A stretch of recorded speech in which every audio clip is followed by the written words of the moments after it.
हम जितनी परेशानियां देख रहे हैं, ऑक्सीजन की कमी, पानी की कमी, एनवायरनमेंट में पोल्यूशन, बाढ़, भूकंप, ऊपर से डिप्रेशन, एंजाइटी, फोबिया जैसी बीमारियां जो बहुत आम बन चुकी है, ये सब यूं ही नहीं है, बल्कि इसके पीछे जो वजह है जिसे हम नजरअंदाज करते हैं, वो ये है कि जो नुकसान आज हम इस प्रकृति का कर रहे हैं, वो सब वापस हमें ही लौट कर मिल रहा है।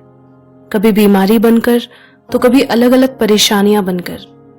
और इन सब को लेकर जैसी हालत है इस दुनिया की आज, उसे देखकर हमें समझ जाना चाहिए कि कुदरत कुछ कह रही है हमसे, कि वो सब जो हमें मिलता है माँ प्रकृति से, उस प्रकृति को बने रहने के लिए हम उसे यूं बर्बाद ना करें, क्योंकि प्रकृति से ही हमारा वजूद है। अगर प्रकृति नहीं तो हम भी नहीं। हाँ, हम जानते तो सब हैं कि कितना कुछ दिया है कुदरत ने हमें, मगर उसकी कदर नहीं है हमें। इसलिए तो आज भी लोग बेवजह पेड़ों को काट रहे हैं, अपने जबान की स्वाद के लिए उन बेजुबान मासूमों का कत्ल कर रहे हैं। इतना ही नहीं, मिट्टी से लेकर हवाओं, नदियों तक को अपने ही कचरों से गंदा कर रखा है। तभी तो आज कुछ भी साफ स्वच्छ नहीं है, हर चीज में मिलावट है।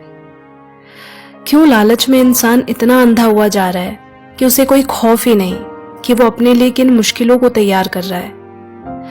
मत भूलो कि हम भी उस मिट्टी का ही टुकड़ा हैं। ये खाना, पानी, हवा, सभी जरूरत की चीजें वही सब है जो हमें जिंदा रखे हुए हैं।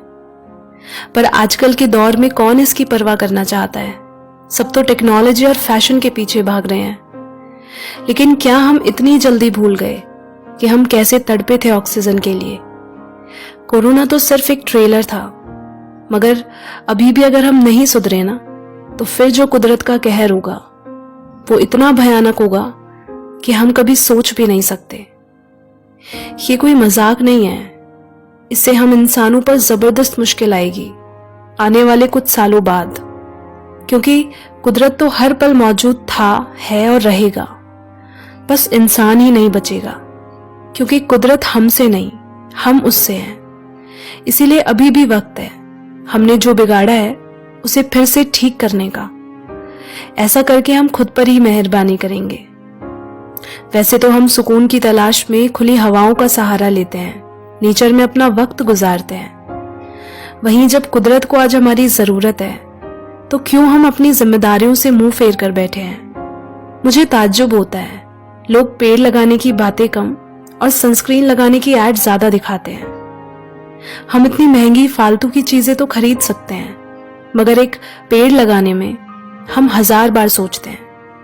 क्यों? आदत से लाचार हैं हम। मुफ्त का मिला हुआ कुछ रास नहीं आता ना।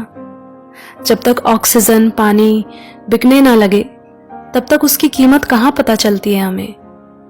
खैर, एक बात तो तय है, इस प्रकृति को खाली करके इंसान खुद को कितने भी ऐशो आराम से क्यों ना भर ले, लेकिन जब तक प्रकृति ठीक नहीं होगी, हम कभी सुकून में नहीं जी सकते, क्योंकि वो हमारे बिना नहीं, हम उसके बिना अधूरे हैं। जब हमारी पूरी जिंदगी का जिम्मा माँ प्रकृति ने उठाया है, तो मेरी, आपकी, हम सबकी जिम्मेदारी बनती है कि हम इसके बारे में कुछ करें। बहुत बड़ा कुछ नहीं तो कम से कम एक छोटा कदम उठाएं, पेड़ लगाकर, और इसके बारे में सबको अवेयर करें, ताकि हमारे आने वाली जनरेशन भी सेफ हो। याद रखिएगा, ये छोटे छोटे कदम ही बहुत बड़े बदलाव ला सकते हैं। और अगर हम ऐसा नहीं करते हैं, तो फिर इंसान होने का कोई मतलब नहीं है।